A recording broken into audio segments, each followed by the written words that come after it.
So when talking about the economy, we have to figure in other factors as well.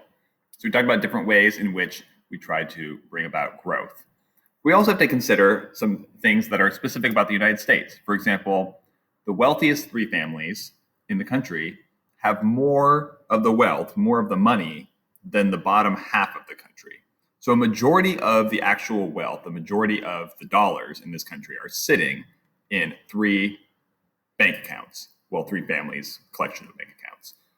So it's just sitting there, it's not moving. And those families have more money than any human could possibly spend in 10 lifetimes, right? So that money is not going to go anywhere. It is impossible for them to spend it that fast.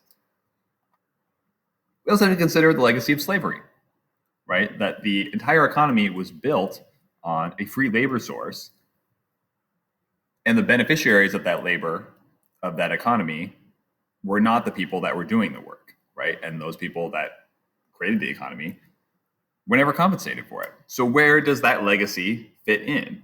Or just the idea of racism as a whole, right? Even after slavery, the era of segregation and the Jim Crow laws have created conditions in this country where they go outside of the forces of supply and demand.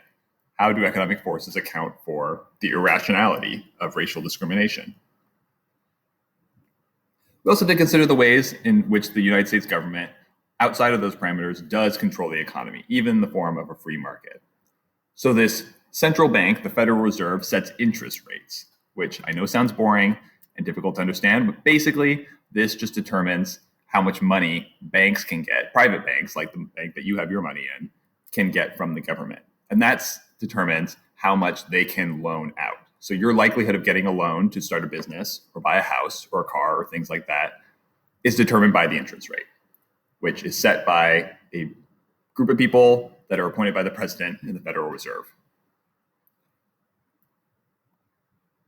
There's the tax structure that is created to assist certain businesses and incentivize certain behavior. We're going to talk more about taxes on Thursday/Friday, but for now, we can just tell that they tax certain businesses certain ways, right? Bigger corporations pay less than the average person does because they want to incentivize big corporations to be big, right? And they want them to keep more money.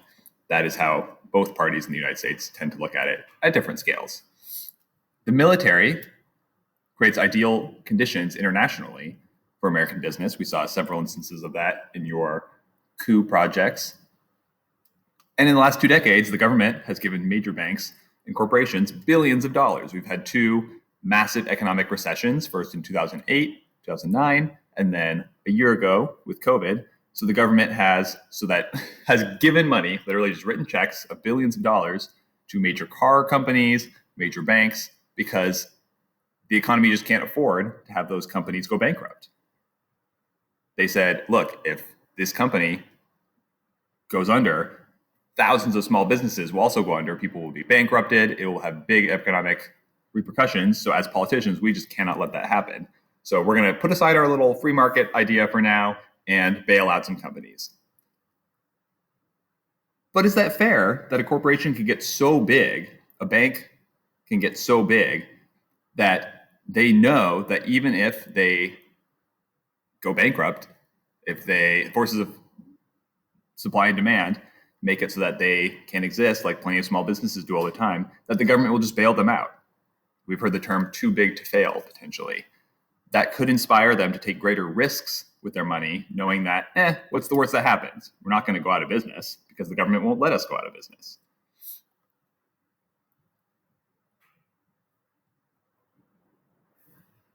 Ignore that quick foray into debt for now. That slide was just a little out of place. We'll cover debt in the future.